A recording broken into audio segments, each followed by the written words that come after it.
have on us with today. Today we have on with us, we have Dennis Leung on with us today. And Dennis is out of California. Now, he's somebody that just like hit the ground running.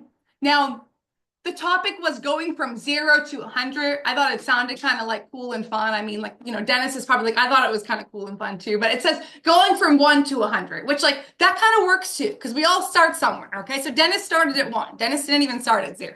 I'm only kidding, Dennis. I know you didn't start at 1. But without further ado, guys, this is somebody who's plugged in. They're plugged into the system. They're not confused. They show up every day. They've been at lock-ins. They want to get better, and they have that willingness to do so. So, Dennis, welcome to the call. I appreciate you being on with us. How are you doing? I'm good. Can you hear me? I can hear you great. Yes. Perfect. Great. Did I I'm good. nail it Thank on you. the last name or what? Not really. It's Leung. Leung. It's Leo. okay. It's Okay. close enough. All right, Dennis, I tried. I just want I It's tried, all but I'll good. do better next time. I promise. All right. Sounds good. All right. Now, Dennis, before we kind of jump right into kind of the nitty gritty, if you will, tell us a little bit about your background, kind of what you were doing before insurance, what got you into insurance, and why Family First Life? Right. So, I'm a first generation Chinese born American, right? So we're used to working hard. I was what I do before this. So my mom passed away when I was 23, and they were running a business in Mexico, in Ensenada, Mexico. And so when my mom passed away, they said, "Hey, you know what? You're leaving school and you're going to go to work." And he said, "Okay, fine." So I went down to Mexico. I was working for a few years, and then my brother decided he didn't want to do it anymore. It was my brother, my dad, and myself.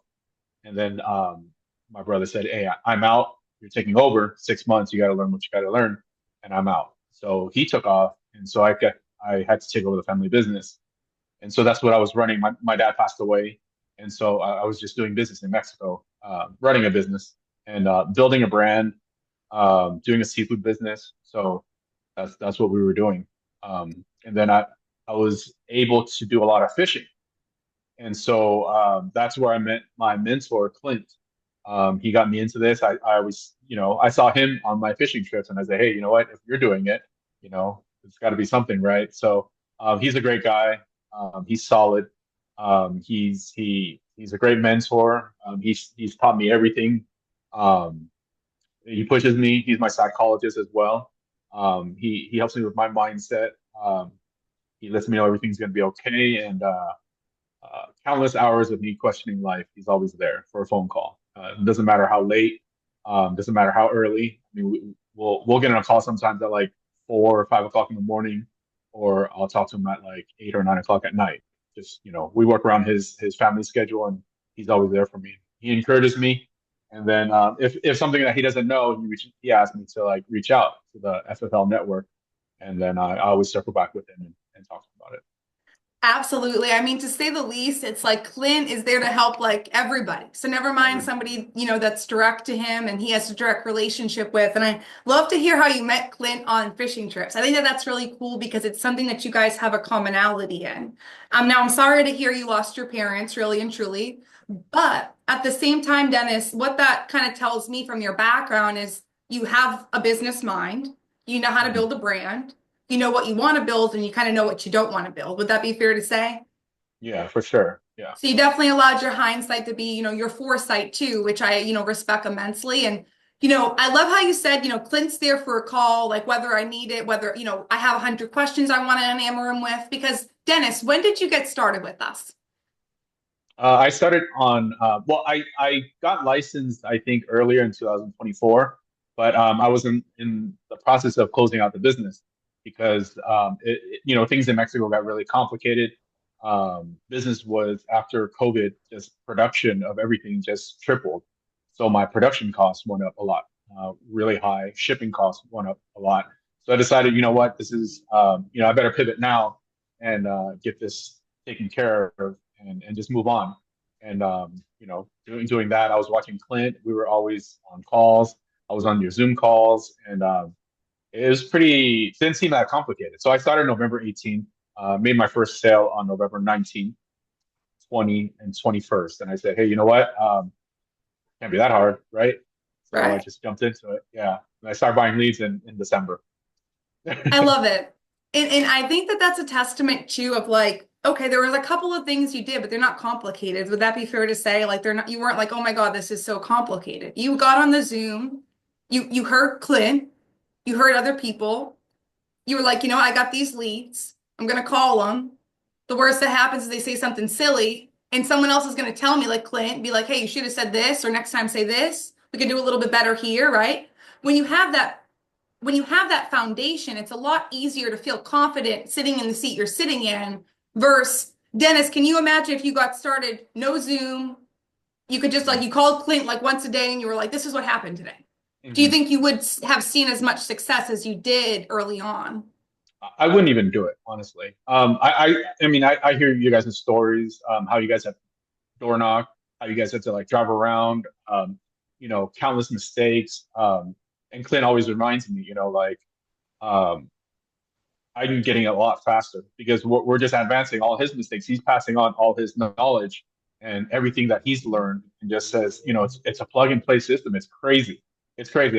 There's no other place where you can, um, sit side by side, because I'm side by side, with you, with Christina, with Rami, with Dom Rogers, Stephen Yee, Trey, and Heather helps me out just like all the time immensely, and like and Rami, and so like where else can you sit in a place where you get live coaching and they're telling you what to do? It's that simple, right? So, come off mute.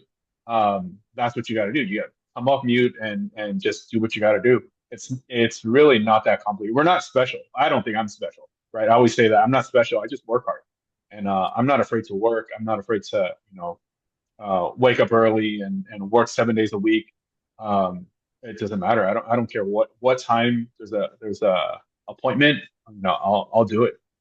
Yeah. Absolutely. And I love how you like led with like it's like I wouldn't have to be like, you know, Dennis, do you think you're special? You were like, I'm not special. Like I just work hard and maybe harder than the person next to me that doesn't put the hours in or doesn't have that commitment of time or isn't willing to wake up early or isn't working willing to work different time zones, right? There's so many factors that go into that. Now, Mhm. in getting started, none of us are perfect, right? I mean, I'm like Dennis, you were damn near close. You said you got started on the 18th, you wrote business on the 19th, 20th, Mhm. 21st, right? That's hey, it's a good start, but what like guys, don't lose sight of what Dennis said at the beginning. Dennis said I was on Zoom getting live feedback. I don't believe I would be doing this if I was not on Zoom with people because it might not make sense to Dennis. He's like, I don't want to deal with this. I don't want to slowly deal with how do I improve my tonality or what do I say when somebody says they already got insurance? I don't want to slowly improve it. I want to drastically improve it, right? And that's the difference, guys, is how bad do you want it? Do you want to just sit there and be like, "Oh, I'm going to read the script." You know, call people and read the script off of mute and then let Mhm. people help you. Because the worst thing that's going to happen is people are like, "Hey, you know what? You know what, Marisa? You could have been like, that's exactly why I'm calling. I just want to make sure that you're at the lowest rate with the best carrier. Can you just grab your paperwork? Right? It's like, okay, cool. They gave me an answer of how I can do better next time I'm in that situation. So, Dennis, I love seeing you on there, and you're already helping so many people on there too. So I appreciate you immensely, really and truly. Now, in getting started, none of us are perfect, but what are some of the things that maybe you know, you were told to do in the beginning that you were kind of hesitant to do, but you still did them, but they were really uncomfortable for you. Talk to us a little bit Uh, about that. Definitely come off mute. If you're not writing consistently 30, 40,000 a month, come off mute because you're not that good to not need help. I hear a lot of people on our Zoom room. Um, they'll pop in. They're kind of new. They pop in, ask a question, hey, this and that, and then they come up. Then they're back on mute. Like if you just stayed off mute, you could probably close that, right? And you'll have a higher opportunity to close that if you're just off mute. That's the biggest challenge, right? So um, I think yeah, so I think that's the hardest part, and then asking those questions, right? So your whys, it's uncomfortable. Like Clint always says, you just gotta embrace that being uncomfortable and just asking, if they had to deal with a burial recently, right? Really dig into that why. But um, if you're not willing to do that, you're gonna get surface level answers, and that's not gonna help you close anything. So definitely ask those crazy questions that are just dig in there. For sure. And now, before we kind of jump right into kind of like presentation, the nitty gritty, so to say, just so folks are on the same page as us, Dennis, talk to us a little bit about your lead spend, what you're spending a week on leads. Because to me, and Dennis, you correct me if you feel differently, truly. I think a lead's a lead's a lead. What I mean by that is there's not a good or a bad lead. It's just about it's what you're calling them and saying. So talk to us a little bit about your lead spend each week. So when I started, Clint gave me leads. He said, "Hey, dial these leads." So it was a great upline to, dial these old leads, right? It doesn't matter. I mean, you're gonna burn them, right? You're gonna say things that you're not supposed to say, but that's the best time to practice, right? And then I'm not. So I'm a business owner. I've been a business owner, so I'm not afraid to take risks. I will overspend on leads, and then I'm finally starting to kind of dial down and buy less leads. I turned off one of my leads this morning, just because I had a lot of appointments. Um, and that's something that you're gonna have to learn. Like you're gonna burn a lot of leads, but don't be afraid to do it because everything is a learning experience. I've botched thousands of dollars in sales, right, in Oh, applications and things like that because I thought, hey, I'm doing things right, but then it did it, and then right. all right, pick up the phone and call the next guy because you never know, right? You never know if it's going to be a big policy, a small policy, and then it's always a learning experience. So I think not being afraid to go into leads and just really believing in yourself, and if you have to overspend in leads because you're not um, really defined yet, you're making a lot of mistakes, then so be it, right? I mean, imagine like Clint says, like how much do people spend on going to school, right? I have three kids in university, and they're spending a lot of money, on school.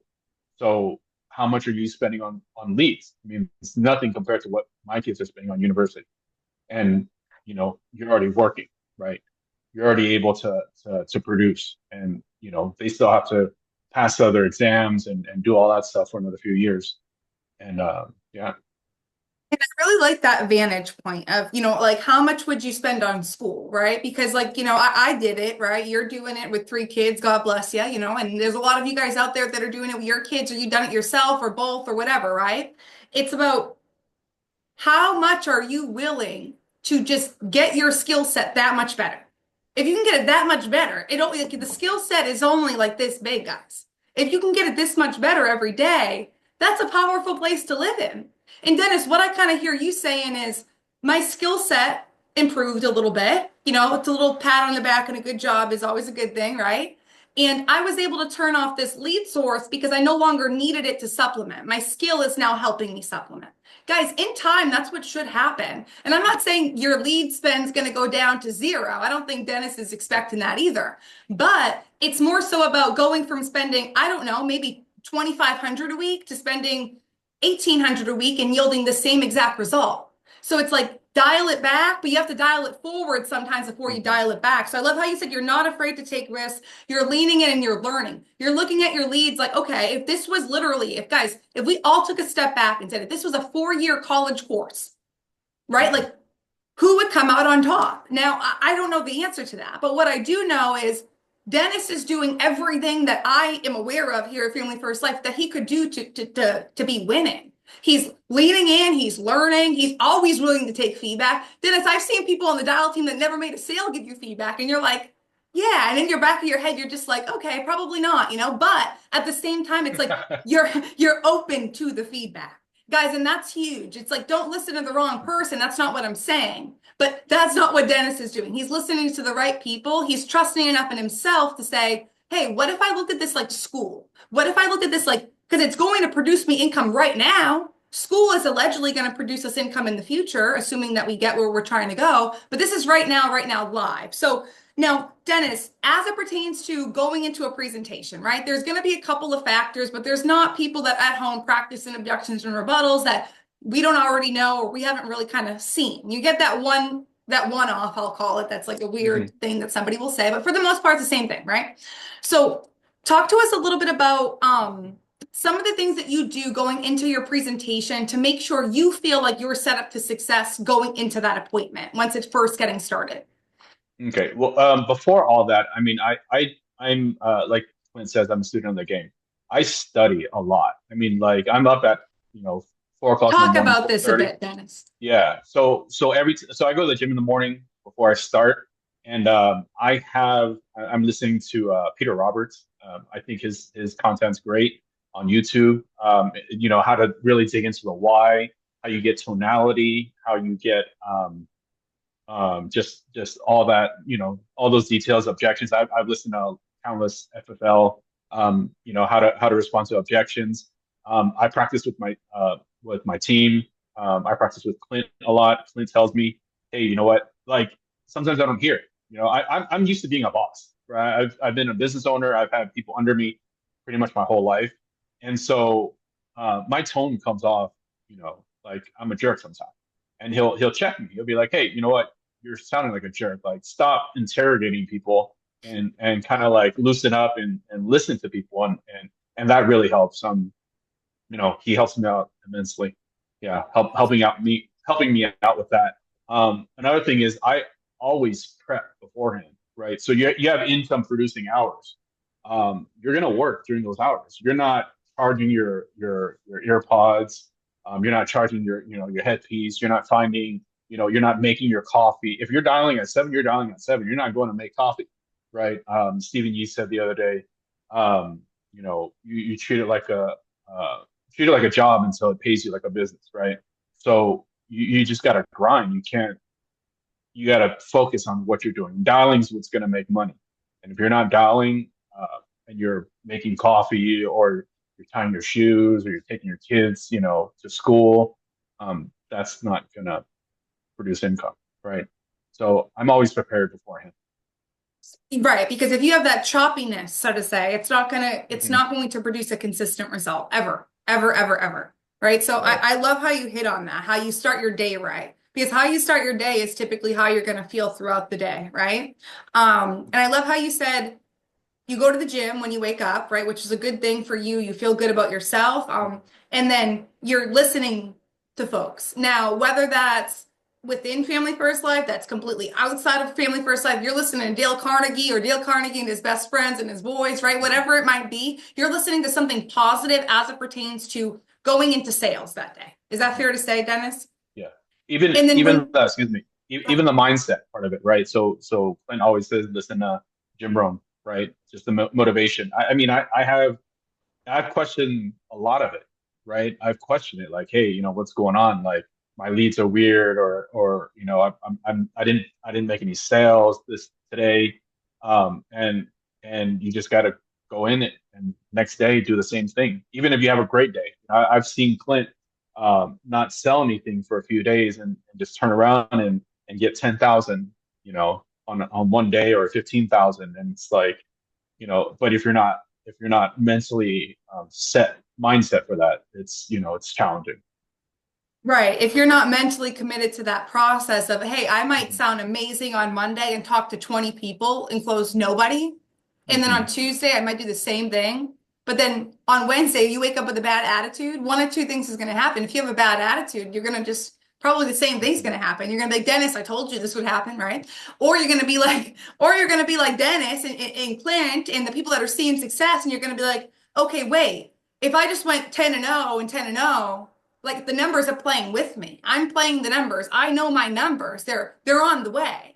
It is a mindset game 100%. If you can't get it right up here, nothing else matters across the board. Hmm. And now, Dennis, one thing I do want to ask you before we get into kind of sales stuff is just for the folks out there that don't know you, because I know you're closing like everybody you talk to, Dennis. You're like now No. you're like Mutual of Omaha, Transamerica, right? Like you're just ready to go. Is my point, which is a great thing to see. It's always cool to see. But for the folks out there that don't know you, what are you issuing out each month, approximately? Like what did you do last month? 41. 41. How about the month before Yeah. that? I think it was, we're doing like 30, I think. Yeah. Okay, you're discrediting you like 35, 38, 30, yeah, something like that. high Yeah. 30s. Yeah. Okay, so Right. guys, like if you're on this call right now and you're not issuing 40 grand or above, like the stuff we're about to go into, the sales tactics, it's going to be small stuff, but that's it. Now somebody's DMing me, Carrie. Carrie, I got you. You can just put the questions in the chat. I got you. I got you, girl. How many on his team? Dennis, he's talking about his personal production. He's issuing 41,000 personally on his own pen.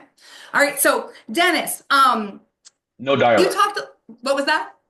No dialer. I'm the No dialer. dialer, exactly. Dennis is literally like the one man stand because that's what it is, guys. And if you hear Sean Mike, by the way, he's gonna be like, if you're not just using your phone and call, like it's confusing. Like this is gonna get you the best result when you're doing it, because no one's ever gonna care about your leads as much as you do. By the way, not your dialer, not your friend's dialer, no one, just you. So Dennis, I love how you said that. No dialer. That's so important.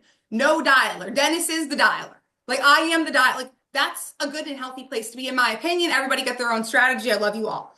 Now, as it pertains to sales process, when we get into that process, Dennis, obviously, like you said, you have to have a good start to your day. And what I love about you is you're emphasizing that you are committed to ongoing learning. You're like, I don't think I got it all figured out, guys. Like, I think that there's more I can learn. That's why I'm listening to stuff each and every morning. That's why I'm learning from new people. That's why I still bounce things off Clint. That's why when my mindset's doesn't feel right, I know I gotta get it right. That's why I talk with Clint when ABC's happening. Like, guys, you have to be a student of the business. Always. Like, period. Right? And Dennis is like, I'm not confused. I own a business. I know you gotta be a student of the game. So I love that. Now, Dennis, when you open up a call, what are some of the key things that you think are really important to make sure you're setting yourself up for success? What do you mean?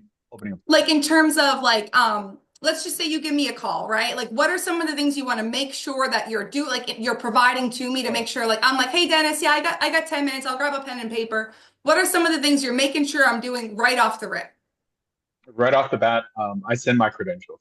I send them just a business card that I made off Word or Paint or whatever. It doesn't matter.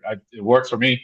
It has my picture on it, and then I send them my California driver's license. And I always make a point of it of when I send them my credentials. I tell them, hey, I'm sending you my contact card. Again, my name is Dennis, and I'm the insurance advisor. I help you out today.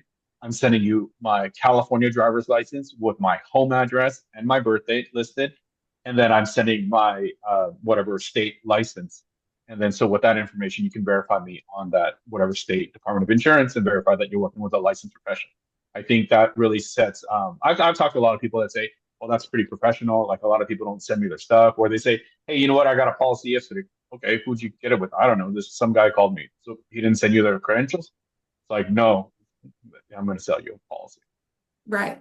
Yep, you're going to help them out in a way that they know who they're working with. They can feel comfortable with who they're working with. So, guys, if you're not doing that at the beginning, your clients aren't trusting you. It's not going to work. Like right off the jump, they don't trust you. Just might as well hang up the phone. Now, one thing I feel like, you're really good at, Dennis, is just consistently hitting the phone through the day. Now, a lot of agents that I've worked with or that we all work with have been, or I'm sure you've heard, Dennis, have said things like, it's really hard to dial. Dialing is difficult. I don't know how people make 300 dials or 400 dials in a day.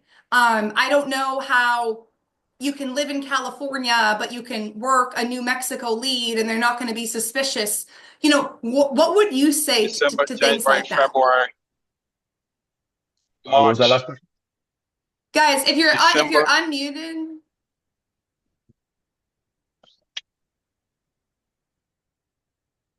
we're good now. All right. My bad, Dennis. That's all right. All right. What was that last part? Okay. So I'm like, can you rope me back in? Can somebody? Because I don't know what I just said, if I'm being 100% honest. You asked a we're- question. You were about to go in to ask him about what do you say to people that say that dialing is really hard? Okay. Yes. And There we what go. Thank you. Thank you. I appreciate you. Okay. Yes. So Dennis, there's people out there, there's agents that are like, dialing is difficult. Making 400 dials a day, that's ludicrous. That's just crazy. Like, might as well cold call the white pages. What would you say to that, guys? Sure. I mean, dialing is annoying. It's hard. It's difficult. You want to make money, you got to dial, right? So if you're not, you know, people aren't going to call you to buy insurance, right? So once you figure it out and you're calling, and once you can, get leads, it'll be a little bit different, right? So I don't dial 300 times anymore, right? I don't dial 500. If I dial 300 or 500 times, I'm not getting enough conversations, or we're not getting to the apps, right? So you got to figure out, why aren't you getting to the apps? Why aren't you getting to presentations? Is it you? It's not the leads, right? Um, So you just gotta figure out what are you doing wrong, or what can you do better, excuse me, to figure it out and get more presentations and get to that space, right? You just gotta dial. There's nothing really to it. I mean, so this is the crazy thing, right? So we're in the Zoom room, and you listen to, like Jesse, right? Or you listen to Clint. Um, Everybody's dialing. Everybody gets the same excuses. Everybody gets the same hang up. Everybody gets the same stuff, but they push through it. Everybody pushes through it, right? And then you look at their numbers. So how do you get to their numbers? How do you get to that? You just do what they're doing, right? They're not, trust me, like nobody is special. Nobody's like, they can't just sweet talk you, right? They're actually working hard, and they're dialing, they're trying to figure it out. And there's people that have more experience, of course, but if you're not putting it out there, you're not dialing, you're not trying, you're not listening. I just try to copy Clint. There's nothing special to it, really. I have his script. Um, I try to copy his tone. Um, that's about it. That, he dials, I dial, and that's it. And isn't that the beauty of it too? It's like, hey, like we can look at a process that's duplicatable and we can be like, you know what, Dennis, you take this blueprint and you print it off and you hand it to the next person with the same resources and they work, they're probably going to get a really similar result.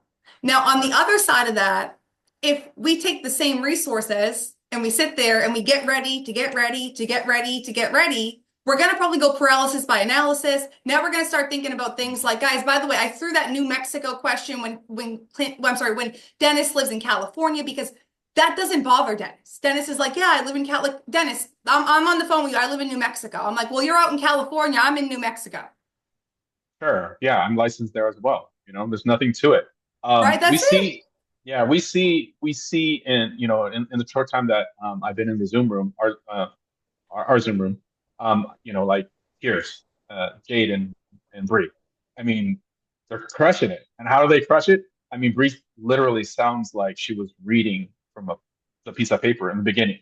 I mean, she's gotten a lot better, but she was crushing it, and she's closing. It's like, it's that simple. I mean, you just learn you don't, I mean, it's not even learning your script. You're just reading off a piece of paper.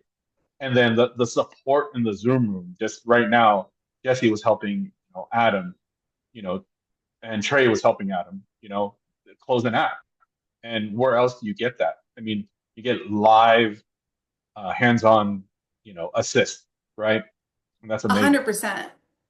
It's like at that point, if you aren't doing it, it's because you don't want to do We it, don't want right? to. Yeah, You just don't definitely. want to do it. You're not committed to the process. So I love that. Yeah, Jesse, there really are no excuses. That is a fact. There's just no excuses at this point.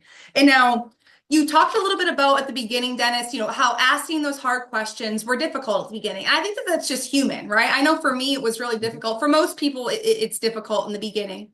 But when you're walking through that, if you could just make me any presentation, I can be whoever you want me to be. But will you just role play some of those, like a question finding, like those who, what, when, where, why questions, so to say, and how you ask them? That way folks can see why you're asking them that way and how you're issuing 40K and above each and every month. Sure. So once we get into the why part, we mentioned them. Hey, so I'm going to ask you some difficult questions, Marissa. That way I can put together a plan that kind of suits your needs. Now, when you were talking about final expenses, were you talking about a burial or a cremation cost? Burial. Burial. Great. Okay. Have you had to bury somebody recently? No, I haven't. No, you haven't. Do you know about how much a burial costs in your area? I know years back when I buried my mom, it was like 13,000. Oh, well, I'm so sorry to hear that about your mom. Um, and did your mom have did she have coverage? Did she have an insurance policy? Did she pass She away? did. She had enough to cover her final expenses. That's why I'm kind of looking into it. Okay, I understand. Okay. Well, as I'm sure as unfortunate that it was, I'm sure it was a blessing that your mom did have some coverage. Now you listed Rami as your beneficiary. Um, God forbid, you were to pass away today. Is Rami financially stable enough to kind of take care of that 10, 15,000 out of pocket if he had to? If he had to, yeah, but I really wouldn't want him to do. I wouldn't leave him in a nice place. Okay, you wouldn't want him to. Wouldn't leave him in a nice place. Kind of, kind of fill me in here. Like, what would he have to do to kind of feel, pick up those your pieces? But I mean, he would have to, take care of the whole house. I mean, it's hard for me to even think about, financially how he would sustain that and, mentally sustain it at the same time. I understand. Yeah. So it sounds like it'd be pretty hard on him, just to put that together. So it kind of makes sense why you're looking for coverage, right? So yeah, I can definitely help you out with that. And then we Awesome. run into yeah. And Dennis, are those the kind of answers that you typically get organically speaking, like something along those lines? Really depends. If it's a female, you get kind of those kind of answers. If it's a male, sometimes they're a little bit more standoffish. And you just gotta figure out, what I think. One of the things that I had a lot of problem of finding out the whys. I get a lot of service level answers, and then one of the things that I say to them, I've been saying is, God forbid you were to pass away, what do you really want to make sure gets taken care of with this policy? And then that kind of like, pushes them to like saying, hey, you know what, like, I don't want to leave it to my kids, or I don't want, I want to make sure my wife's okay. And then you just got to really highlight, their why. If they're going to say, I want to make sure my wife's okay, you go into their financial, oh, that makes sense. You're over, you're 80% of the income, you know, um, how would that look like for your wife if you were to pass away and, she didn't have that income? And a lot of people say, oh, she'll sell the house, right? So sure, that's going to take some time, right? So it sounds like you kind of want to buy some time, make sure she gets through that transition, because she's not going to want to sell a house while she's trying to mourn and grieve, while you just passed away, right? So you just kind of remind them, hey, you know what, this is your why, and work around their surface level answers, right?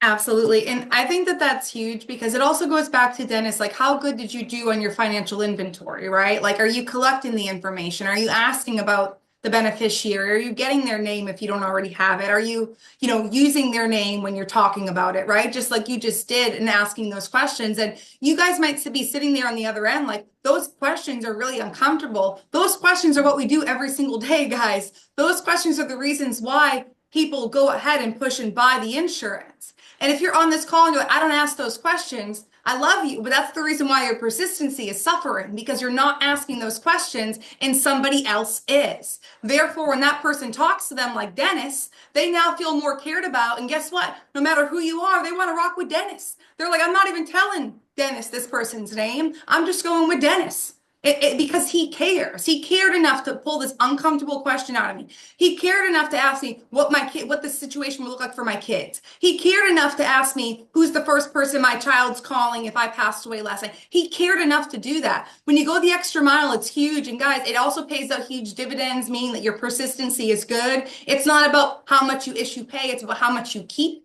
in my personal opinion, because that's what actually matters and that's what's actually making an impact. And now, Dennis, you gave us some great kind of nitty gritty tools in terms of actual practical things like being in the Zoom room, doing trainings, listening to feedback, getting better every day, not thinking you're above anything, knowing that hard work is the reason why you are where you are right now, and it's what's going to get you better in the future, so on and so forth. Talk to us a little bit about once you're going into an application, the two biggest hangups folks get is the bank and the social, right, Dennis? I think I've been there, you've been there. And guys, if you're on this call and you haven't been there, you haven't ran enough appointments. So with that being said, Dennis, what are some of the things that you do to preface to make sure bank and social are not going to be a problem? We always mention it in our script beforehand. And then so when I get some, when I get some resistance, when we're doing the app, I really like make sure. So one thing we use is crank wheel. We use crank wheel, and we make sure that our clients on the screen with us, and they're seeing exactly what we're doing. So I always repeat to them, hey, you know what? I want to make sure that you're my eyes on this application. You're making sure that I get everything correct. And I want you to make sure that I get everybody's name correct, because I don't want to make any mistakes. And so that really builds a lot of confidence with them. I present myself in the beginning. I show them my ID, make a little joke. Same thing Clint does. And then we go into that information. I always make sure, just a little thing that I do, I kind of skip the social in the beginning. For example, in like Mutual Omaha, I write their name, and then we go into their address and their height and stuff like that. And then I just make sure that they see all that stuff, and then I go into the social. So Right. I kind of build on that and then sometimes I think like at now you can write down the beneficiary and you go into that beneficiary. Okay, I want to make sure, I want you to make sure all that information is correct. Is that correct? And so they kind of have like their reason of why. So like they're, Right. they're doing it, right? So they see it, hey, this is for Rami, right? This is for whoever. And so you're more likely to go into it and do that. Yeah. Absolutely. And if you're seeing that process from start to finish, you're just that much more likely to trust the person that you're in front of because they don't have to do this. Somebody dropped the question in the chat, do you crank wheel with everybody? I believe you do. Correct me if I'm wrong, Dennis. You're just like, I just shot you over a link. Just go ahead and click on it. Is that right? When we're at the app, yes. If we Yep. don't get At to the app, yeah. And then just kind of push them through, right? Any kind of, like Lynn says, any kind of like agreements to like, oh yeah, that works, right? Oh yeah, we'll see if we can get you approved. And then so we kind of, I used to say, oh, we'll start an application. And Clint was telling me, hey, you know what? Like that's a aggressive word, right? So, make it softer and say, hey, let's see if we can get you approved. Anytime, anything like, oh yeah, that would work. Okay, let's see if we can get you approved. And then you start the application. I'm gonna send you a link from an 877 number. It says join my meeting. Go ahead and click that, right? And then that just builds the And they confidence. know that like you can't see them, right? Like they know all that fun Right. jazz, right? Exactly. You're Yeah. just showing them what you're seeing your screen just to be really Right. transparent, right? And Yep. guys, like that alone usually probably pulls down a big barrier of trust.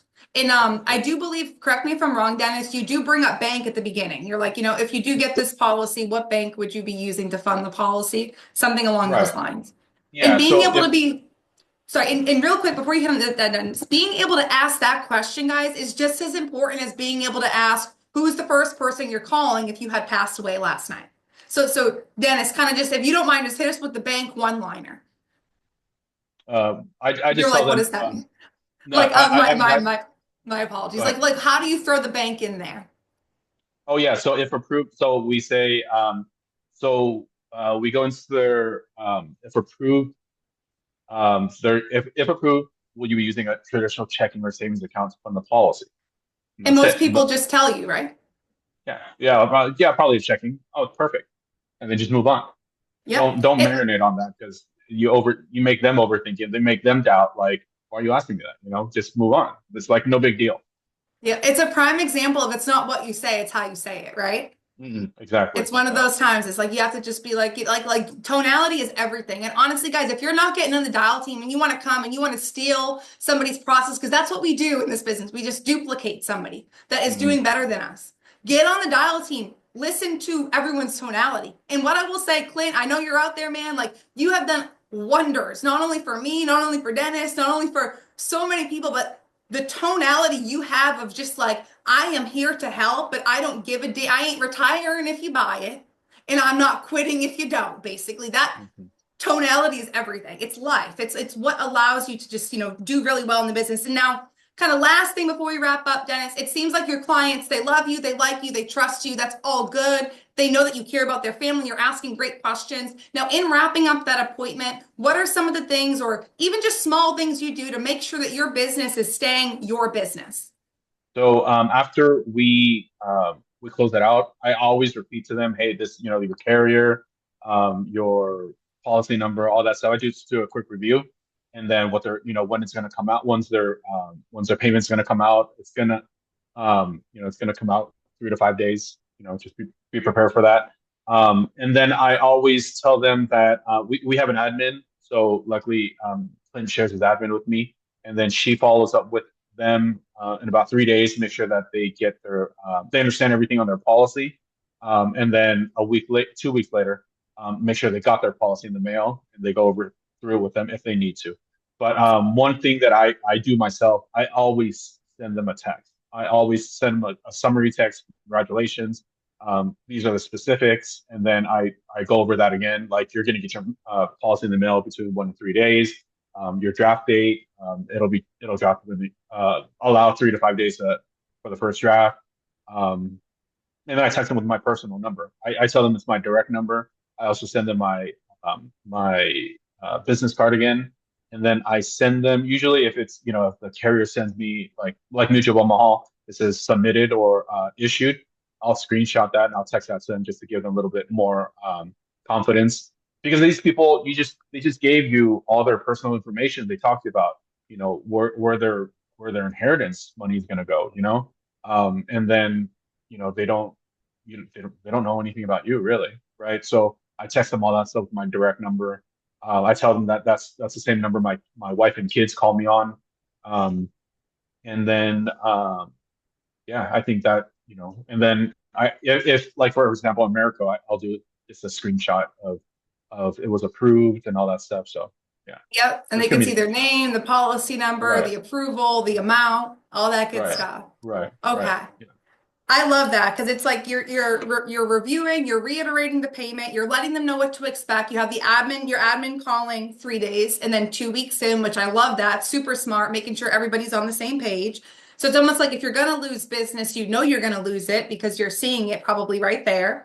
And then you're differentiating yourself. You're making sure, hey, they have all my information. This is the same number my wife and kids call me on. It's the only way to get me. It's the best way to get me. It's my direct line. So Dennis, this call has been amazing. But before we wrap up, anything that you would want to leave to whether it's a brand new agent out there, any agent out there that's maybe having a hard time right now, or just anybody in general, any last messages you'd like to leave today? If you're, talk to your upline. That's one thing. Come off Zoom. I have 5 kids, by the way, sorry. Not 3. Come off Zoom. Come off mute, excuse me, in your Zoom room. You have to do it. It's just so wild. People don't do it. They don't take advantage of it. It's like basically almost free money because like people are telling you live like what you have to say. You shouldn't have an ego, right? You have to come in it and just be open to being corrected and being open to making mistakes. And then on to the next one. I mean, if you make a $3,000 policy, great. Hang up, call someone else. Next one, right? You don't stop and post about it and talk about it and tell all your friends and just marinate in that. You just gotta hang up and call the next one and get the next one and get the next one, and you'll see it'll all add up quick, right? 100%. And it's crazy, Dennis, because it does all add up, right? Like, so it's like, if you're not plugged into your upline or your mentor, make sure you're plugged into your upline or your mentor and come off mute. Like, Dennis, the way I look at coming off mute is like, you have the dealer next to you and like the dealer's willing to show their cards and like, you're not willing to you're like, no, I want to gamble instead. Yeah. It's like, no, we're going to tell you what to say, dude. Yeah. So, they're going to tell you exactly what to say and how to handle it. And then also, take the feedback, like you botched it. Okay, great. You got, 20 more leads to call. So just call them, right? And fix it. You're going to make more mistakes. I make plenty of mistakes. I make mistakes all day long, but I'm learning from them. And I think I'm getting absolutely better. And that's the key. As long as we're learning from the mistake, like it's good. It's good that it's happening. So be on to the next. Okay. That's a heavy thing, but also make sure that you're taking the feedback. Don't ever let your ego get in the way. I can promise you in this business, no one's trying to hurt your feelings. They're literally trying to help you if they give you feedback. So you should thank them, even if they're doing the best that they can. But remember, next. And Dennis, you brought that up so many times, and that's why you're crushing it. Dennis, I appreciate you being on with me. I don't take it lightly, and you're killing it. I'm super excited to see where you're at by the end, in a month from now, but in a year from now, it's going to be absolutely amazing. So I'm super excited for you guys, and I genuinely appreciate your time. Thank you. Absolutely. You make it a great day, and I'll see you on Live Dials. Bye, guys. All right, guys, let's crush it. Take care. Good night.